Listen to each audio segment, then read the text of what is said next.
How to fix OnePlus X. Unable to update software, battery too low और in battery saving mode problem। नमस्कार दोस्तों, स्वागत है आप सभी का तिकराज यूट्यूब चैनल पर। तो दोस्तों, जैसे ही मैंने अभी अपना जो मोबाइल है उसको ओपन किया, ऑक्सीजन ओएस अपडेट आ चुका है। उसको अपडेट करने के लिए जैसे ही मैंने अपना सिस्टम अपडेट सेटिंग ओपन किया तो यहाँ पे ये शो हो रहा है, ठीक है, बैटरी टू लो और इन बैटरी सेविंग मोड प्रॉब्लम। और मैं यहाँ पे अपना सॉफ्टवेयर अपडेट नहीं कर पा रहा हूँ क्योंकि यहाँ पर कहीं भी अपडेट करने का ऑप्शन ही नहीं है, ठीक है, अपडेट करने का ऑप्शन ही नहीं है। तो अभी ये प्रॉब्लम कैसे सॉल्व होगा, यही मैं आपको इस वीडियो पे बताने वाला हूँ। वीडियो के साथ अंत तक बने रहिए। साथ ही साथ अगर आपने चैनल को सब्सक्राइब नहीं किया है तो सब्सक्राइब करते हुए बेल आइकन को क्लिक करें। अगर आप ऑनलाइन पैसा कमाना चाहते हैं तो वीडियो डिस्क्रिप्शन पर आपको लिंक मिल जाएगा। चलिए वीडियो शुरू करते हैं।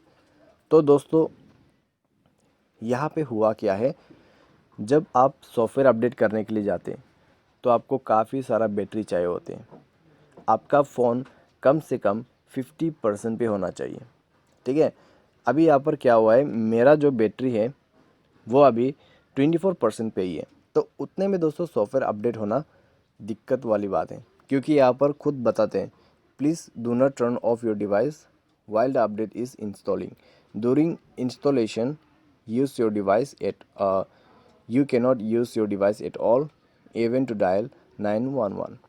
आप अपने मोबाइल को सॉफ्टवेयर करते वक्त, ठीक है, सॉफ्टवेयर इंस्टॉलेशन के बाद इंस्टॉलेशन करते वक्त आप बिल्कुल भी अपने मोबाइल को यूज़ नहीं कर सकते। चाहे आप इमरजेंसी नंबर डायल करना चाहते हो वो भी नहीं कर सकते, ठीक है। तो यहाँ पे आपको उसके लिए बैटरी चाहिए होगा, और मेक श्योर कि आपने मोबाइल को कोई बैटरी सेवर वगैरह इनेबल नहीं कर रखा है, क्योंकि बैटरी सेवर इनेबल करने से भी ये चीज़ होते हैं। यहाँ पे आप देख सकते हैं बैटरी सेवर मैंने ऑन नहीं किया है, लेकिन मेरा बैटरी कम है। अगर आपके मोबाइल पे ये शो कर रहा है, मेक श्योर बैटरी सेवर को बंद करें। मेक श्योर आपके पास फ़ोन चार्ज रहे, ठीक है। उसके बाद ही आप सॉफ्टवेयर अपडेट कर सकते हैं। तो सॉल्यूशन भी यही है, आपका बैटरी सेवर ऑफ होना चाहिए, आपके पास बैटरी होना चाहिए, ठीक है। तो ये था दोस्तों इसके सॉल्यूशन। और इसके सॉफ्टवेयर अपडेट प्रॉब्लम के रिलेटेड कोई भी प्रॉब्लम है तो आप हमें कमेंट सेक्शन पर बताइए, ठीक है, या फिर ट्विटर पे मैसेज करके भी बता सकते हैं। आज के लिए बस इतना ही। Thanks for watching.